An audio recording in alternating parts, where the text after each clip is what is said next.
Hey guys, it's Laura. You're watching Queen of Swords Tarot. So last night I was flipping through TarotTube and I noticed that Kelly at Truth and Story did or created a tag about decks that are irreplaceable. And I was super interested in that. So I decided today I'm going to do a little response, like a VR to that tag, on my decks that I consider irreplaceable. Decks that I couldn't have like any other deck just pull out and have the same experience with that deck. So I have quite a few, actually Oracle and Tarot, and then a couple just miscellaneous deck as well. So let's get started. I will pull out a couple decks that are kind of neither Tarot or Oracle first. So first off, and I think she actually had this deck as well, is the Royal Mischief transformational playing cards. So I don't have many playing cards, but if I'm going to pull one out, it's definitely going to be this one because it is so cheeky and fun. The art is just so cleverly done. I love Patrick Valencia anyway. And I'm not sure that I would actually like play cards with these, but I'm definitely, learning to read playing cards. And I'm so happy that I have these to do it with. These are awesome. The way that he's incorporated the spades and the hearts and the clubs and all that into each picture is just awesome. Patrick Valencia's art style and his personality just like really shines through in this deck.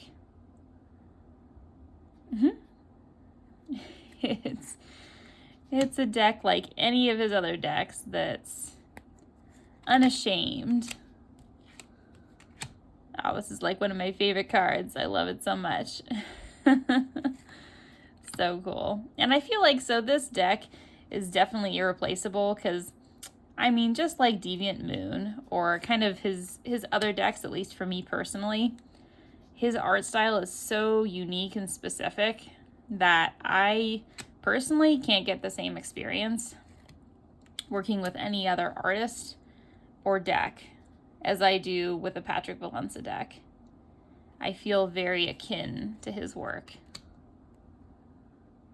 It just kind of brings something out in me that no other artist does. Okay, so let's move that. Next thing I have for you is, it's not a tarot or an oracle, but I guess you would call it sort of a therapy deck. It's called Boundaries. It's a conversation deck. What Would You Do by Faith Harper. It's a PhD. So basically it's a deck that is exploring your values, needs, desires, primarily your boundaries. So it's got two types of cards in here. Here, I'll show you. They are like reflections, and then what would you do type cards. So the reflections are kind of like asking you to think about times in which you reacted a certain way or situations that you were in, and coming up with ways that you would maybe react differently. And then the other cards, the what would you do, is like, here, let's get a good example, is putting you in a situation and asking you to think about how would you react if that happened. So let's do a short one. So someone you love asks you to make a financial commitment to something when your money is really tight. What would you do? And so these they really ask you to think about where you're at in your life right now, your relationship to other people, and where are your boundaries. So for someone like me who definitely struggles with boundaries, this is an excellent deck. And it's one, because it is kind of a therapy deck, I definitely can't get the same experience working with any other deck. Not a tarot, not an oracle. It's very unique. So it's great for like journaling, great for starting conversations if you're using it with someone else, great for like a group therapy session. It's just a very unique, very multi-purpose deck. I'm super glad that I have it. So next, I have living in this bag, Tarot of the She. So here, let's get this guidebook out of the way. So this deck, I absolutely love. It is probably only second to my, Fairy Oracle and Heart of Fairy by Brian Froud. This deck is a close second to that in terms of being kind of a gateway to the fairy realm. And that's why I consider it irreplaceable. It's, one of those decks that has definitely a touch of a fairy to it. I would never be without it. When I'm wanting to work with fairy energy, this is definitely one of the decks that I pick. And I have it primarily because it is a tarot deck. The Froud decks are Oracle, so unfortunately he didn't make a tarot deck. Otherwise, I would have it. But this one is excellent. I've had lots of really extraordinary experiences with this deck, kind of like trickster type experiences, ones where I feel like the readings are extremely interactive, like there's fairy energy coming through very strong, and it's just. It's so unique and irreplaceable in the sense that you tend to look at the tarot in a different way when you read with this deck, because the suits are renamed, some of the cards are renamed. At least I find when I read with this deck, I can't help but reinterpret my readings in a totally different way. And they always make perfect sense. They're very self-developmental. It's excellent. Definitely one that I couldn't replace. Okay, so that's Tarot of the She. Highly recommend, 10 out of 10. So, next I have, this is actually a fairly new one for me. This is Healers of the Earth Oracle. Let me pull this one out for you. And to be fairly honest, it is not my favorite art style, like, at all. It's just throwing things around. It's definitely not my favorite art style. Backs aren't my favorite. Art style's not my favorite, but the keywords is what makes this deck irreplaceable. Because I've been finding myself pulling this deck out because simply the keywords and the key phrases are very unique, very original. They're not kind of the run-of-the-mill keywords that you find in an oracle deck that are very replaceable. You know, that sort of element that makes an oracle deck replaceable, where you could pick up any other oracle deck, like that Colette Baron Reed type energy, where you can just sort of switch them out. This deck is very different because the keywords have definitely been chosen more specifically. Sorry, there's construction going outside. They're much more specific, and in being specific, they can be a little bit more pinpoint, a little more sharpshooter when you're using them in a reading. Yeah, and because of that, it brings an experience that I have not found another oracle deck to bring me.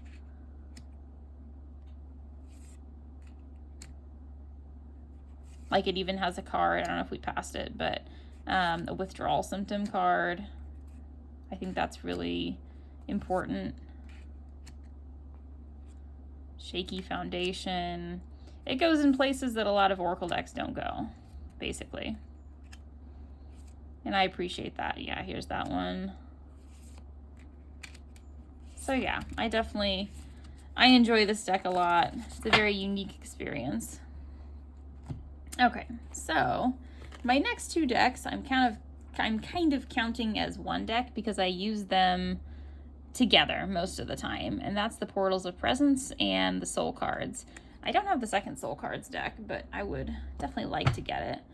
And these decks, I really couldn't be without them because they have a very, very specific purpose in my practice. And if I'm doing this thing, I really can't do it without these cards. So I use these cards for kind of scrying, ancestor work, and past life readings. And, you know, of course, they're very intuitive. You know, you read them sort of in that liminal space of the mind. And they're great for kind of that scrying type reading. When I had my grandmother pass away recently, I was using these cards a lot. And they were beautiful for that. Great for those readings. And I think that's what has made me realize that nothing could take the place of soul cards or Portals of Presence, because they're just kind of a peek beyond the veil. They show you, you know, faces that are trying to communicate with you, or, you know, a feeling that's coming through. Super important to me.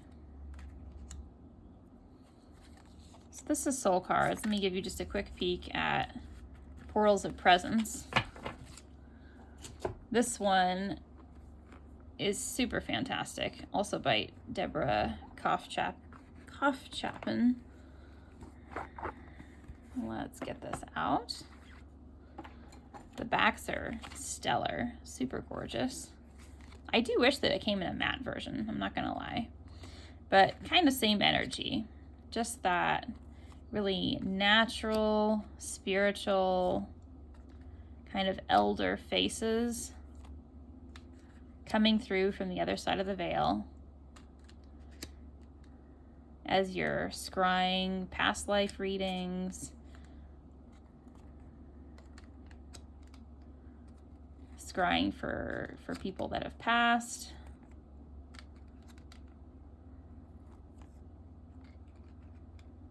Elders. And really, I couldn't do any of those things without these decks.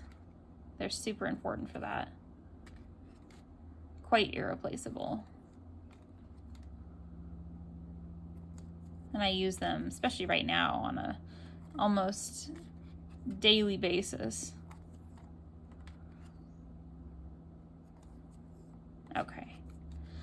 So that is Portals of Presence. They really have this just very kind of spiritual, peaceful vibe to them that makes doing that type of work very pleasurable, which is nice, because sometimes, you know, when you're in fresh grief, that can be difficult. So along the same lines, I have Into the Lonely Woods, and this deck it's an oracle. I have this included as a deck that is irreplaceable because I think it was created for the backs for a very specific purpose, and I definitely use it for a very specific purpose. When I do need it, I definitely feel like there's not another deck that I could pull out and it could take the place of this deck. This deck is all about embracing the time that you have alone, you know, learning about yourself, embracing loneliness, working through grief, knowing that it's okay to be alone, like processing being alone and growing from that time alone. And it's a gorgeous deck. It's got so much depth. And I got it in a time when I was like needing to be alone, getting out of a bad relationship. And it was a perfect deck for me. It really slides into a place where you can kind of sit with yourself. And if you're just drawing, daily cards, you can get so much out of the daily card because the write-up is excellent by Lucy Cavendish.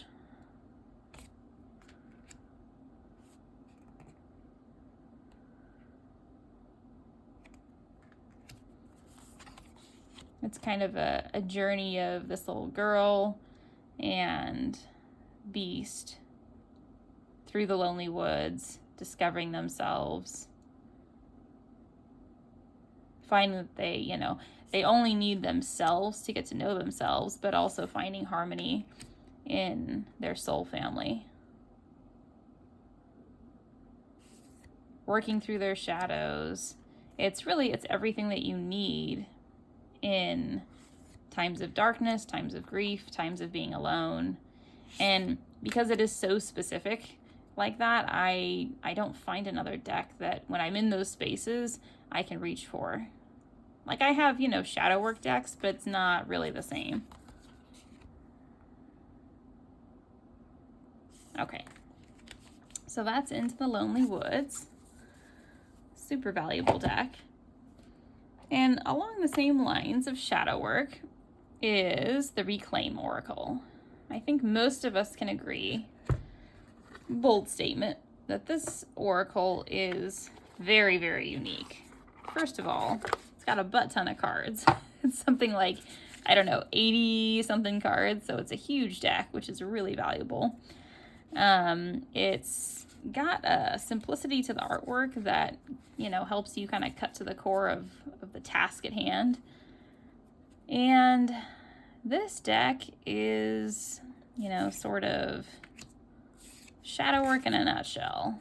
It's great to use alongside decks like Goliath, at least for me, and, Deviant Moon, that type of thing. A lot of the keywords have sort of double meanings, I guess you could say. So you can look at it in terms of how that word, relates to you in terms of how you're expressing that word, but also how other people are expressing that concept towards you.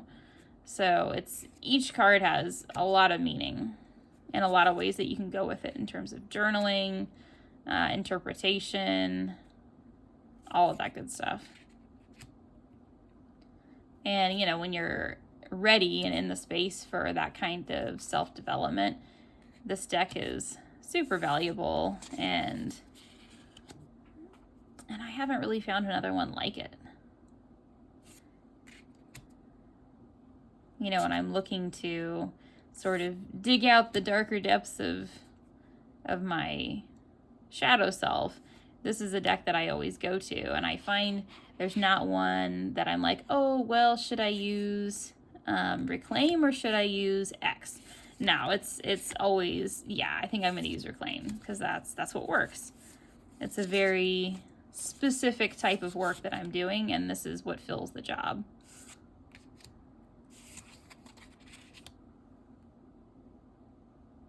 Okay, so that's Reclaim. Let us continue on. The next one that I have is, actually, I just did a walkthrough of this the other day. It's very, very new. It's called The Secrets of Wandwood. And I've used it a handful of times now, so I like it a lot, mainly because of the guidebook.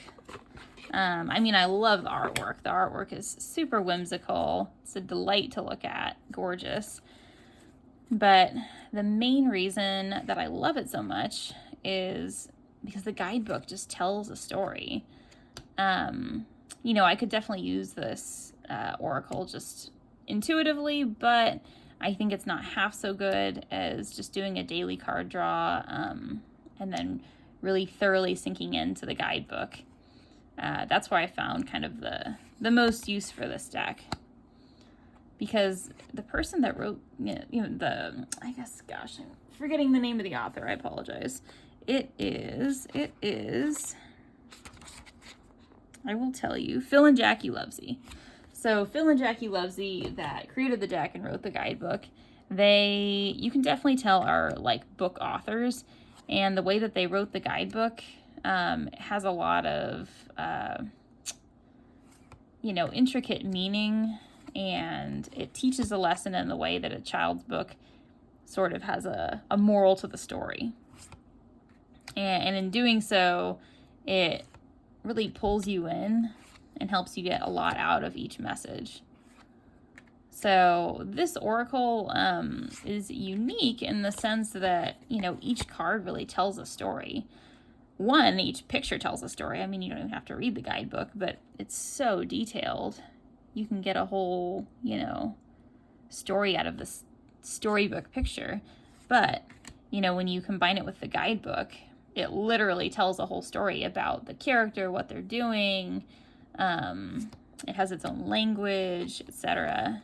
And I've never had an oracle deck like this, where each card teaches you a whole lesson with a whole story, its own characters, its own language. It's so thorough. It's fun, it's whimsical. You feel like you're, a kid again. You're growing as a person, but you're doing it in a really fun way.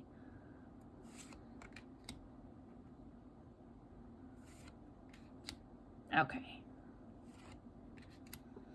So, that is Secrets of Wandwood. Then next I have for us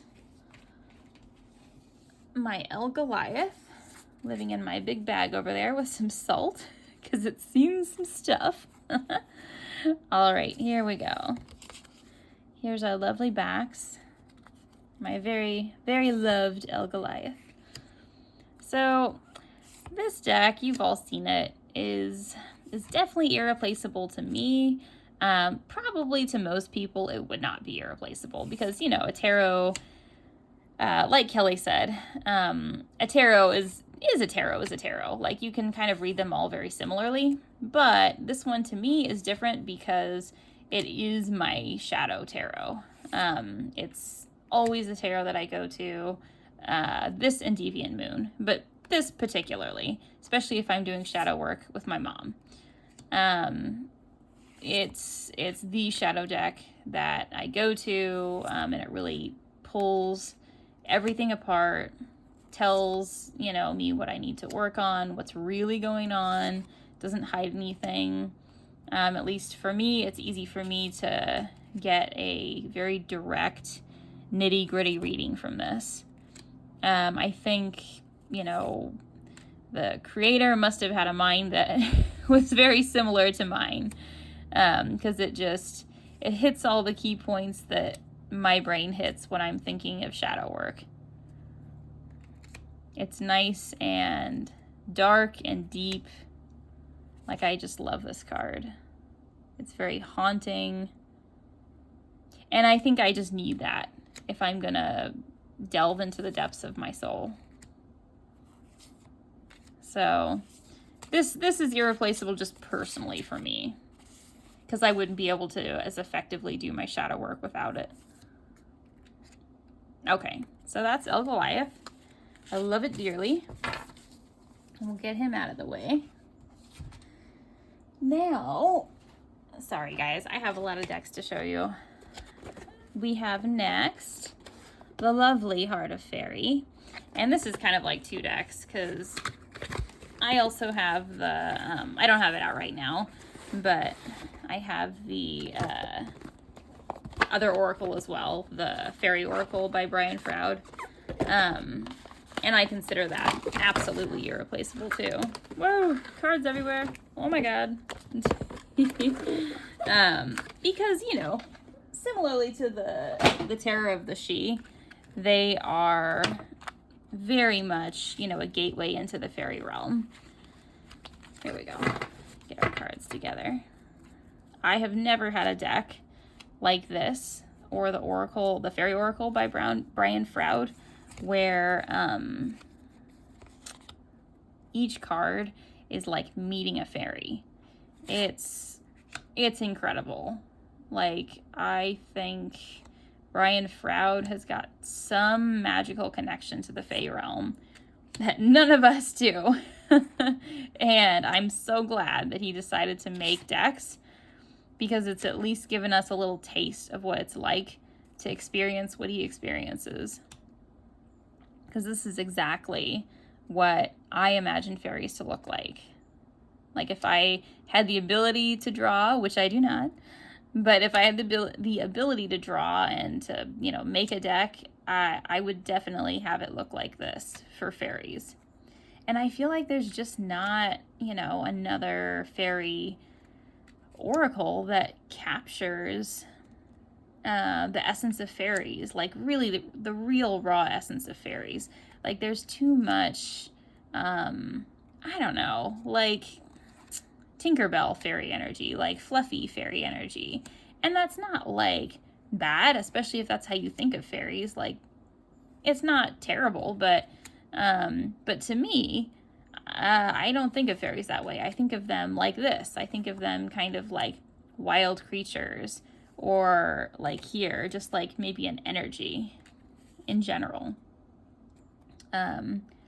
That overall feeling that Froud gave to the labyrinth is very much how I envision the fairy realm. And I think that's why I love his deck so much. Like I want to feel like I'm stepping into the labyrinth and with all those creatures.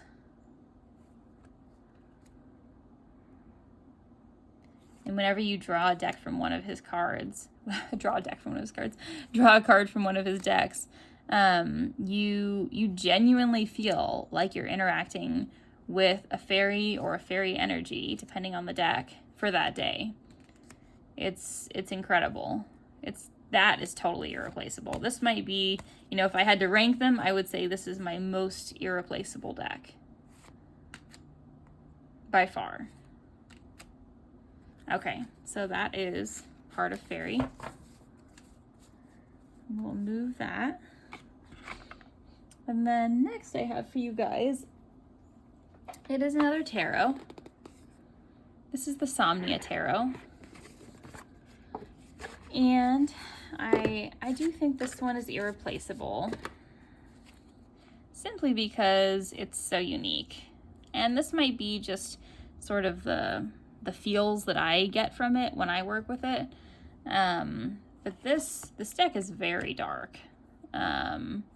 It sucks me into the photography so much that, sorry, we're like all upside down. That when I do a reading with it, I'm in a totally different mood after I finish the reading. And it's not like it's necessarily a shadow work deck. It's one of those decks that it's very hard to explain. I believe his name is Nicholas Bruno, the creator. Yeah, Nicholas Bruno. You can tell he put a lot of emotion into this deck. A lot of creative emotion into it. And it's like cards like these, where I think what it is that because he captured the tarot photographically and in such great symbolic detail, you very intensely feel the essence of each tarot card and what it means every time you draw it. So like this to me feels so much like the devil. It feels like that bondage. It feels like I'm stuck in this negative cycle or bound to this person that's really bad for me, So when I draw this card, it's heavy, like I really, really feel the devil card, like I'm inside the devil card more than I would if I drew the devil card from another tarot deck. That applies to many, many of the cards in this deck, especially the court cards and the majors. They're just, I think it's like using a tarot deck that is really amplified in the capacity in which it brings your emotions into the experience. I think especially if you're kind of an empath, you get very sucked into this deck. And, this is why I don't use it very often, is it can be very draining. But I love the deck. Regardless, I love the deck. And I do enjoy using it because it's a whole experience. I wouldn't be without it. And, for that reason, that it's such an experience, emotionally, etc., I think it's totally irreplaceable.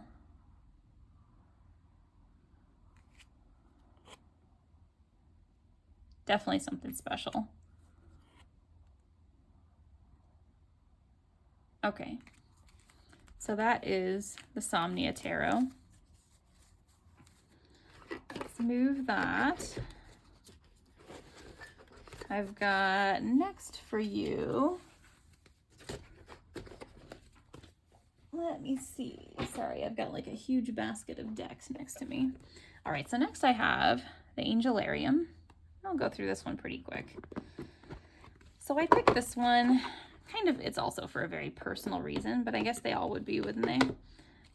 This one is basically because this is the only angel deck that I really jive with. Because I do like working with angel energies, but so many angel decks that I found are like really, like white feathered wings, very bright and airy, and that's not like bad, but it's just not how I imagine angels. I don't think of them as like warm, fluffy creatures. I think of them as like these really powerful,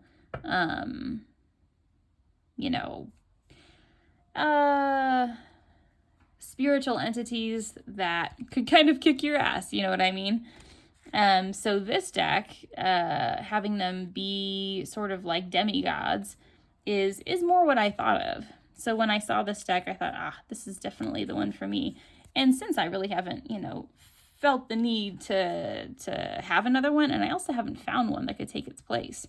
So it's unique and it's irreplaceable in the sense that I definitely wouldn't be able to work with angel energy at all without this deck. Not in the same way, at least.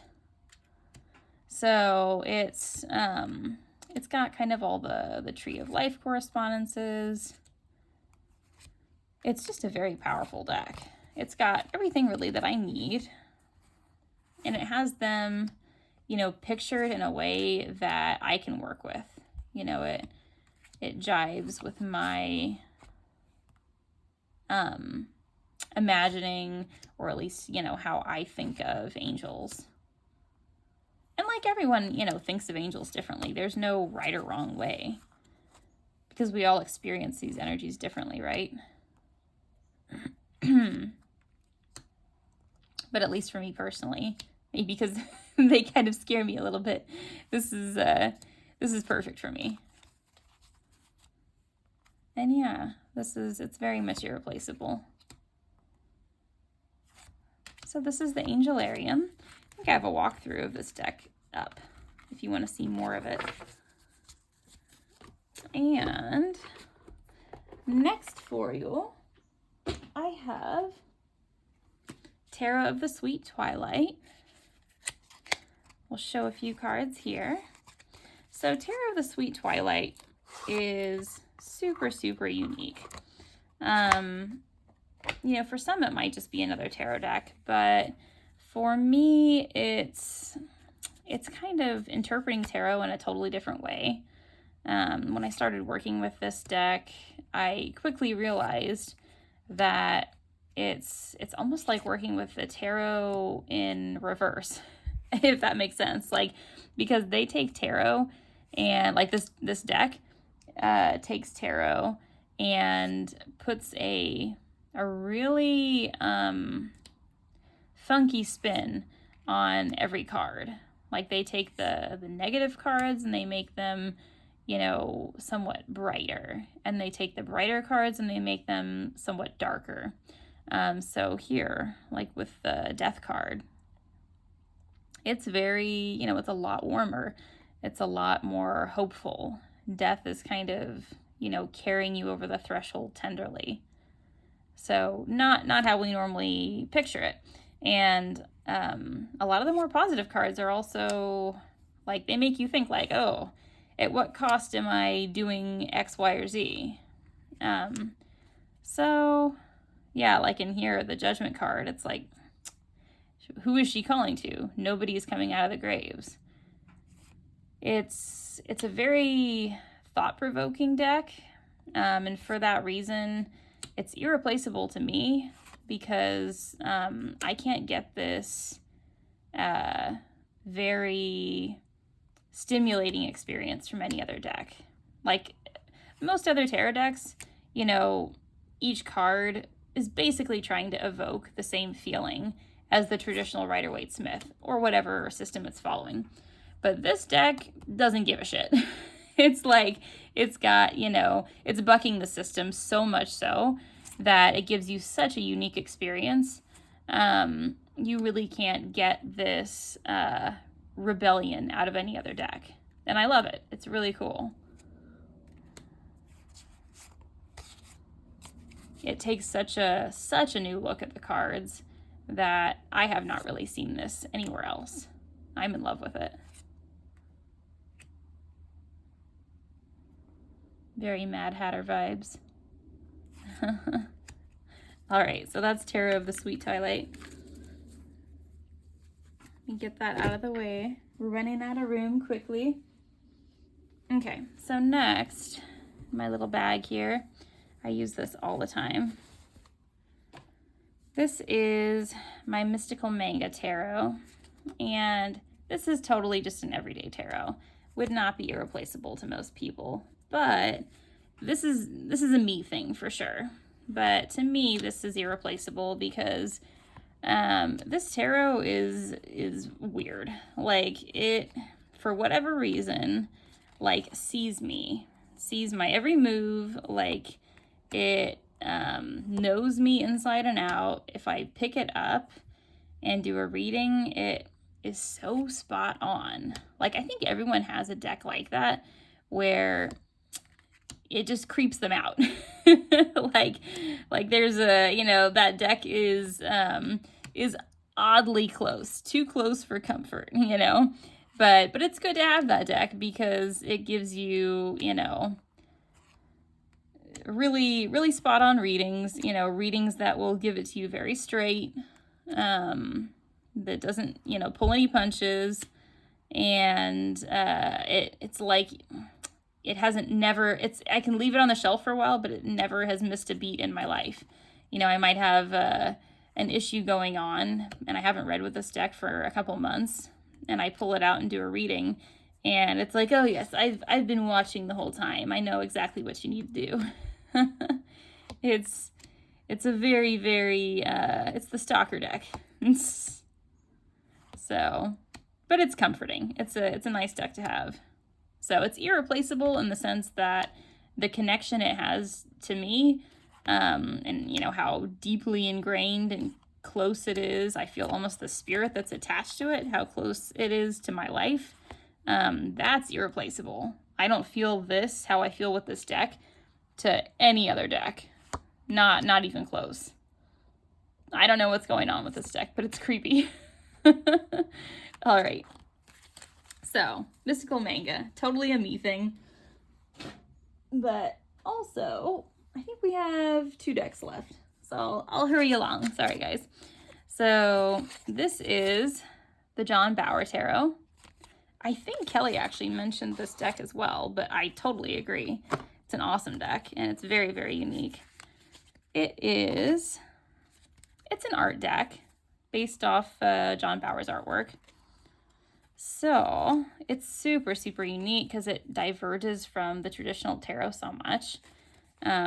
Basically, you kind of have to abandon your, you know, predispositions and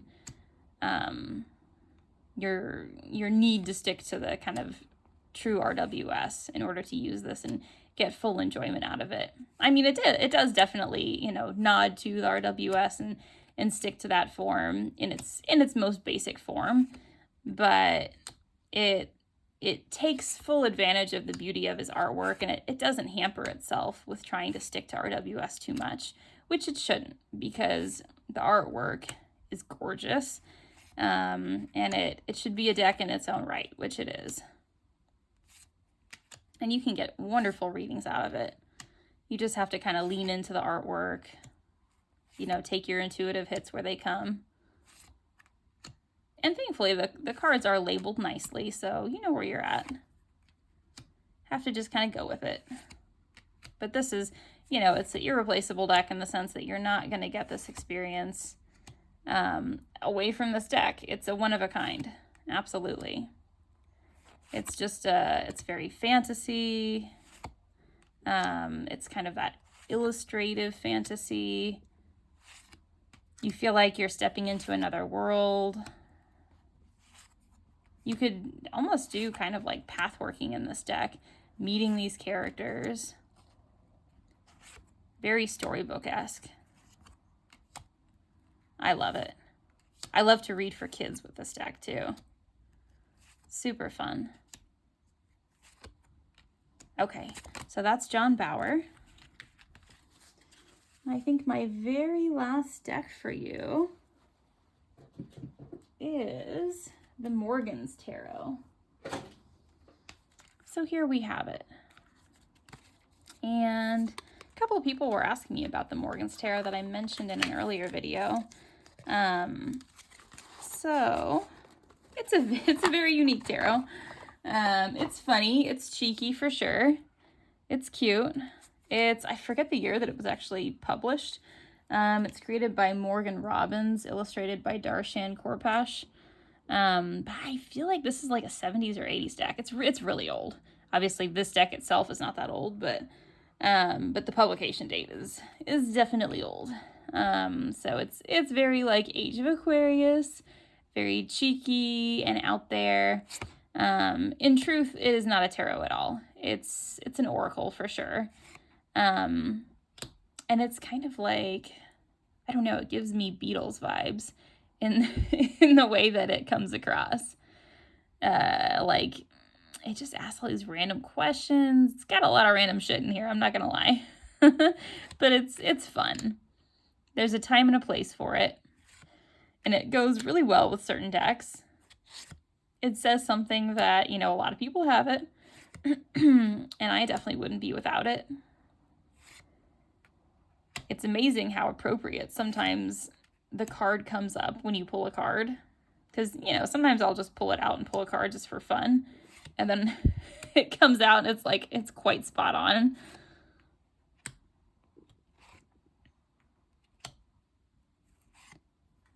There's lots of puns.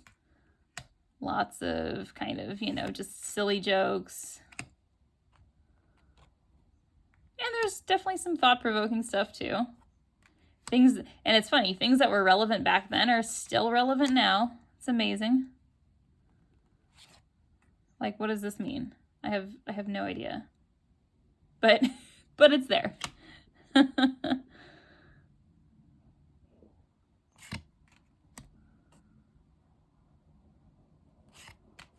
So yeah, this is the Morgan's Tarot. Definitely irreplaceable in the sense that I definitely have never seen anything like it. I mean, I literally bought it because, for that very reason, because there's nothing else like it. Look, there's a blank card. What the? Because there's nothing else like it. Like, I love stuff like that, where it's so unique. Nothing can fill that void. Nothing can fill that space. So, grass. Yeah, it's cool. It's very cool. It's a joy to pull out and look at, joy to read with. It's a fun thing, brightens your day.